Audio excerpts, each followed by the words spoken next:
Hello and welcome to this video. My name's Beckham. Modern image editing software is becoming quite standard in the way we use it and where we find the tools within it. I think it's fair to say that if you learn to use one photo editing software program, you're going to be able to use them all. Good and consistent image editing is not determined by where things are located within the software you're using. It's the techniques that we need to employ to create great photographs. I always think it's a little bit like driving different cars.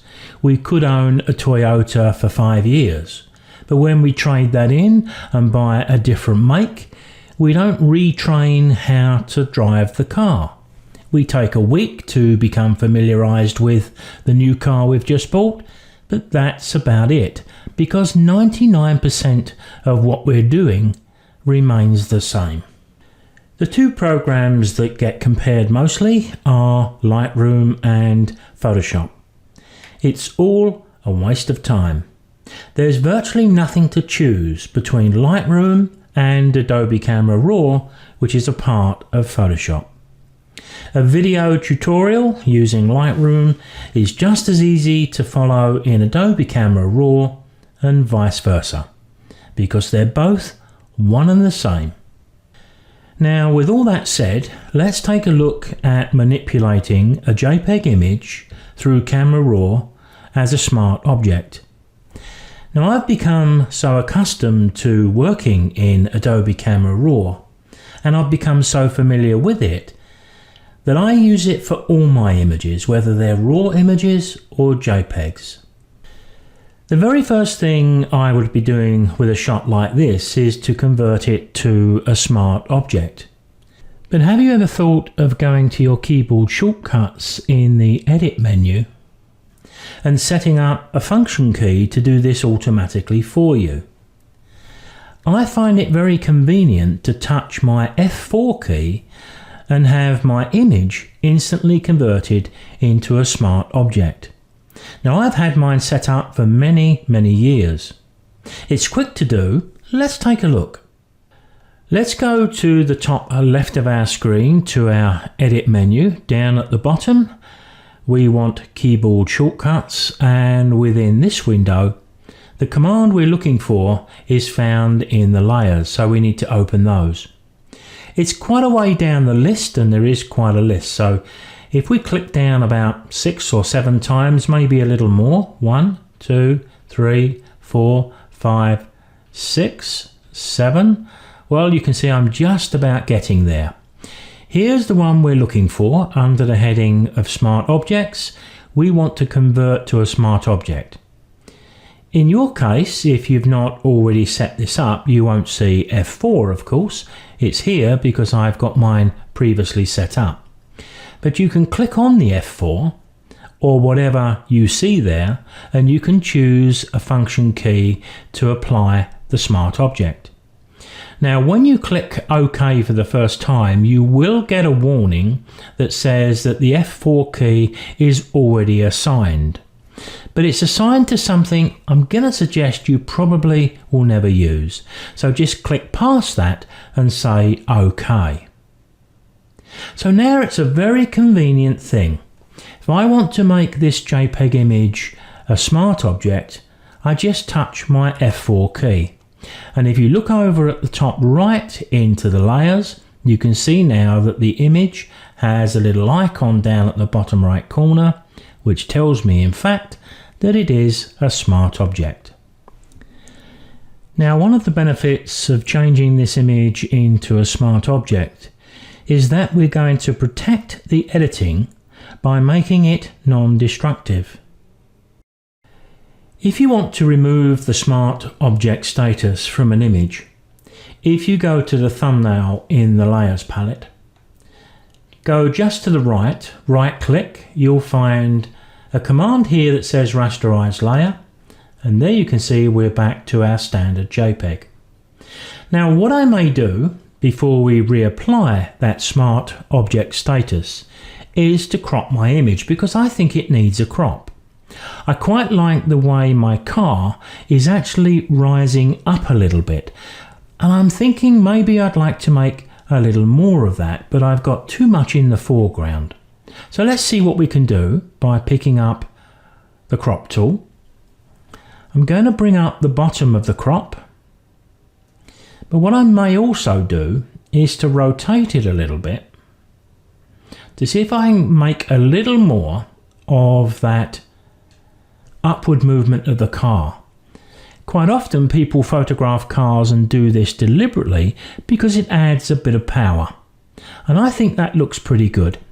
In fact, I think I'll bring my bottom edge of the crop up just a little more. I've got space for the car to move into, so I'm reasonably happy with what I've created there. So I'm going to hit the tick on the options bar. But now I'm going to hit Control 0, just makes the image fit better on screen, and I can touch that F4 key. There we are, back to our smart object status. Now I'm going to open this up into Camera Raw, and to do that we need our filters menu at the top left.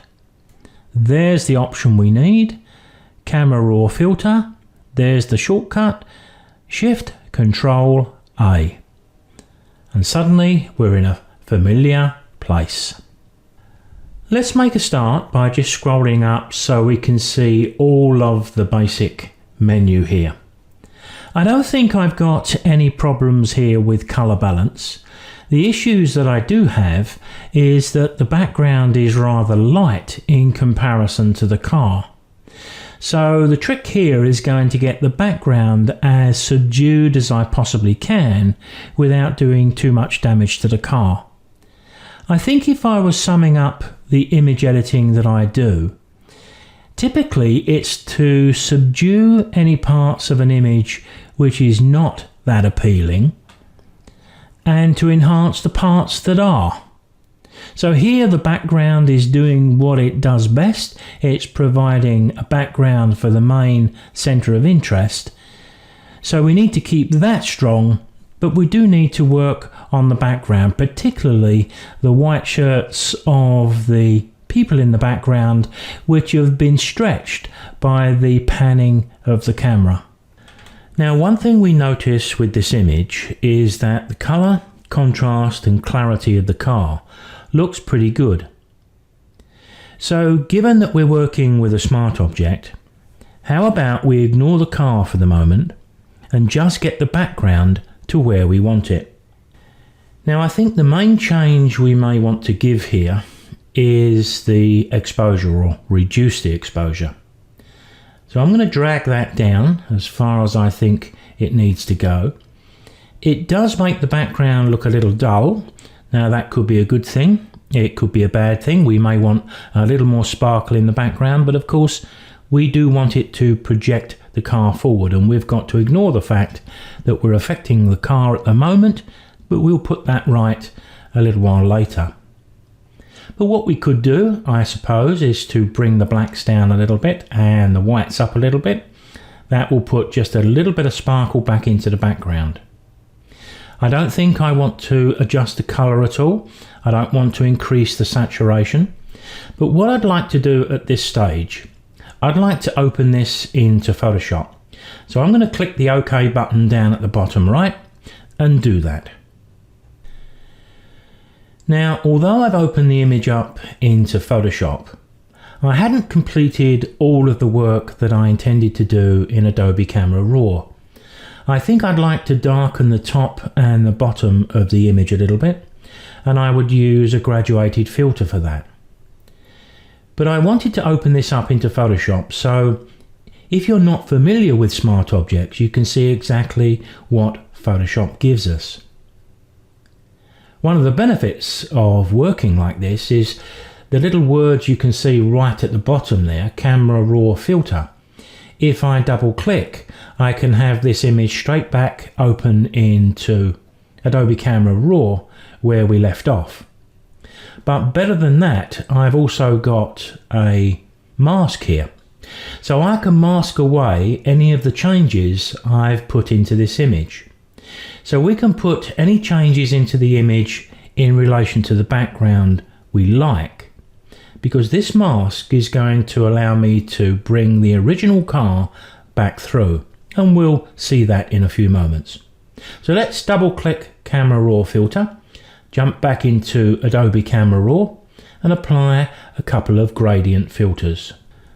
So I'll select a gradient from the right hand side, move on to the picture. I'm going to click and drag. I'm going to keep the angle of the background, and I'm going to touch the V key to just hide that bounding box.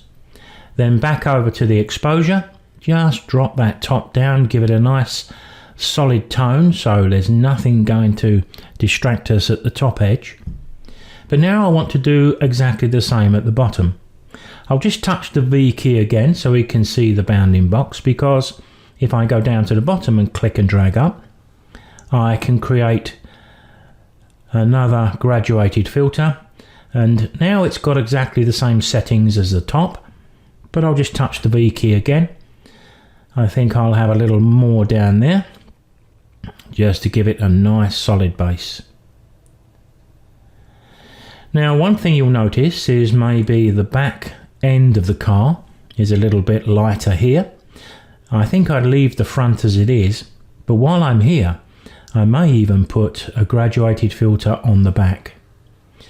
Now I'm dragging that filter without the bounding box because I need to touch the V key to bring it back.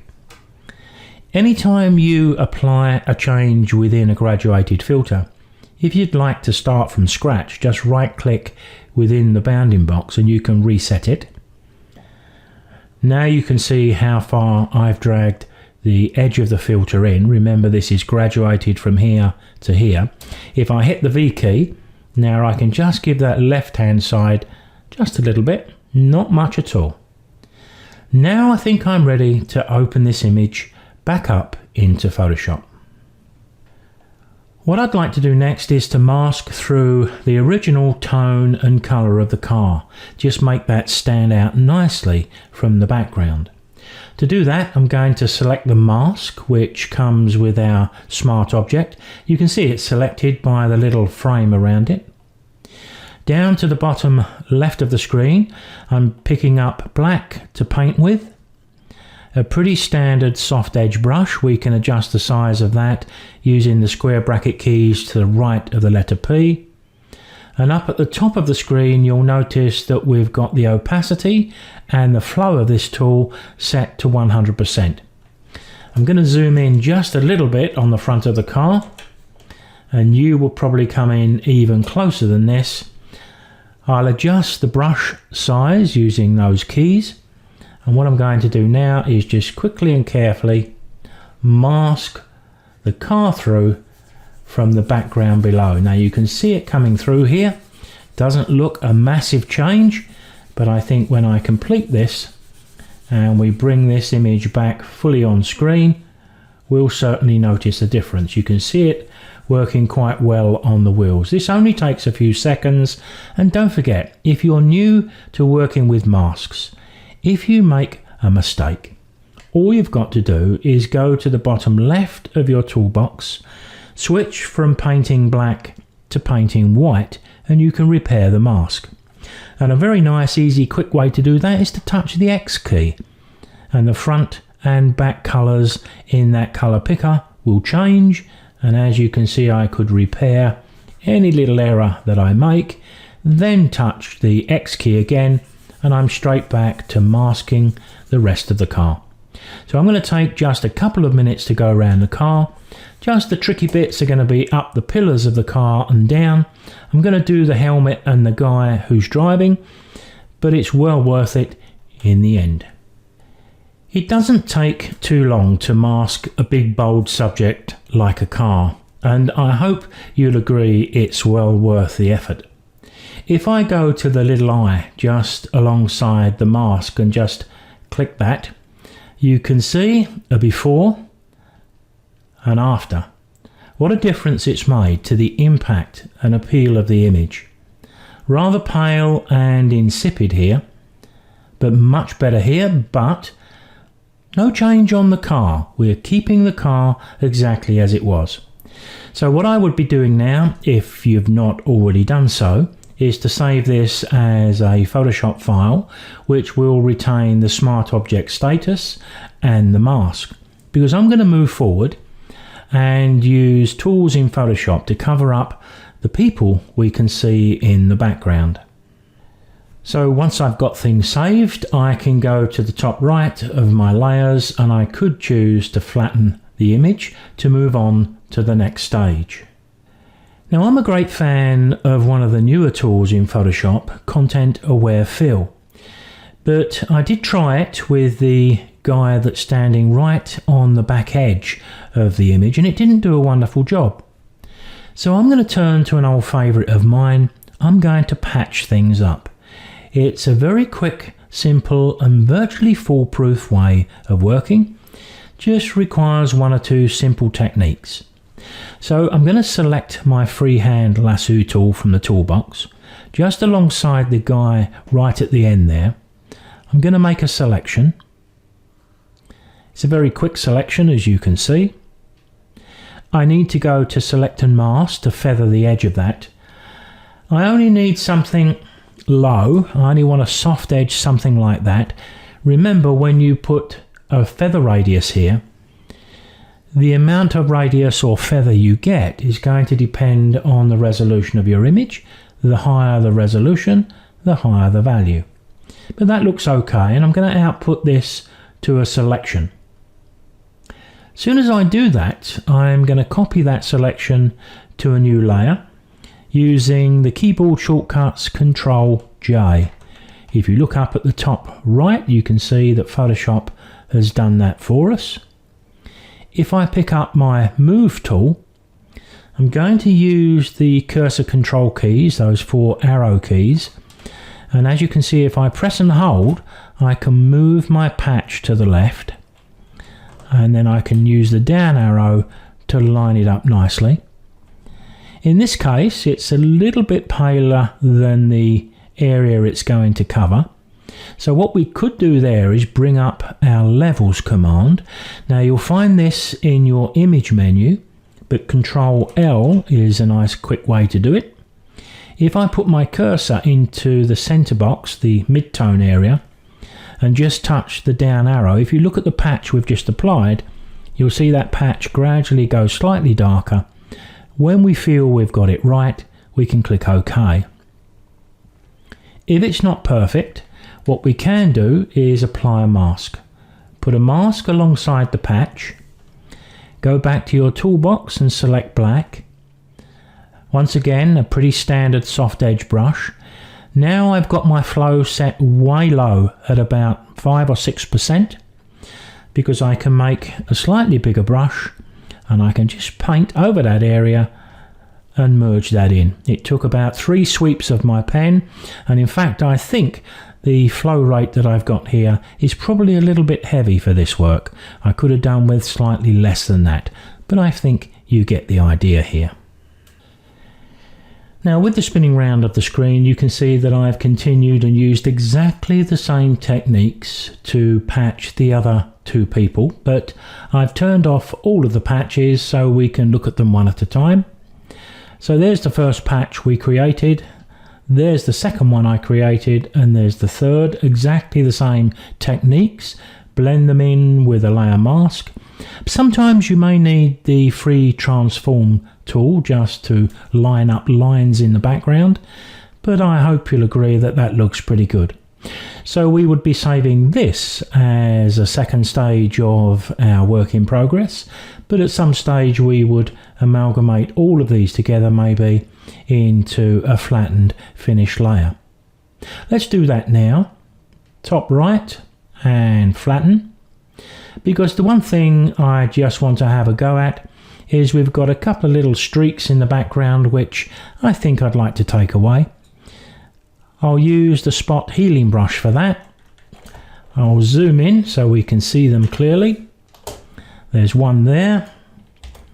I'll just draw along there and that should fix it pretty well. Same there. And there. If it doesn't work too well, don't forget you've got your Control Z key to undo, but a couple of touches usually does it. And there, I think we're just about done. I'm just going to take a look at one last technique which I use on very many of my images. A slight vignette of the outer edges. It doesn't have to be too great to have a good impact. So picking up my lasso tool once again, I'm just going to make a selection, something like that, around the car. If we go to our select menu at the top of the screen, we can choose inverse, Control Shift I. Then we'd want to soften the edge of this quite significantly, so select and mask will do that. Let's push this up to be quite strong. You can see I'm up to 104. Click OK to that. Then I'm going to hide the selection, Control H, but I'm going to bring up my levels once again. Remember that shortcut, Control L, because what I'd like to do here is just tweak that mid-tone slider down a little bit, just a tiny amount. Turn the preview on and off, and you can see the difference we're making here. We don't want the vignette to be too noticeable, but I think I'd be happy with that. Not forgetting, I've got a hidden selection there, so Control D will remove it. Now, one of the problems I've always had over the years with image manipulation is I'm impatient. So I tend to grab an image, I go at it, and later when I look back at the image, I then start to see all of the things that I should have done. Well, it's good practice, I think, if you're patient enough to walk away from an image and come back. Sometimes it only takes 20 minutes or so, but if you can leave something overnight and you come back the next day, and I've done that with this image here, and as I was putting the video together, it suddenly hit me in the face, which I just didn't think of when I was doing the main recording. Why am I leaving that blue line in the background? It's just too distracting and it's so easy to get rid of. So I'm going to have a go at that. I'm going to create a new blank layer over the top of my image. I'm going to select my spot healing brush. I'll make my brush a little bit bigger. That should do it. I'm going to click there, hold the Shift key, click there, then there, then there, then there. Couple of little errors which I'll touch. Now, why didn't I think of that at the time? Now, in fact, what I've experienced here is quite a common thing. We just get carried away and we miss the obvious. We often notice this when we're writing a letter on the computer, and we read back the letter as soon as we've written it, and it sounds and looks great. Then we look at it the next morning and realise that we've got lots of spelling mistakes and sometimes even words missing. What I've done here is to open up the original image so we can do a quick comparison between the image we started with and the image we've ended up with. If you want to display an image in Photoshop full screen in this way, just toggle through the F key. It'll toggle through 2 or 3 different versions of the screen and then back to where you started. And here's the final image, just presented in the same way, just a touch of the F key. If you're watching on YouTube, can I ask you to subscribe to my channel? But don't forget to hit that notification bell too, because whenever I post new content, YouTube will inform you. It's all very convenient. I'll see you next time.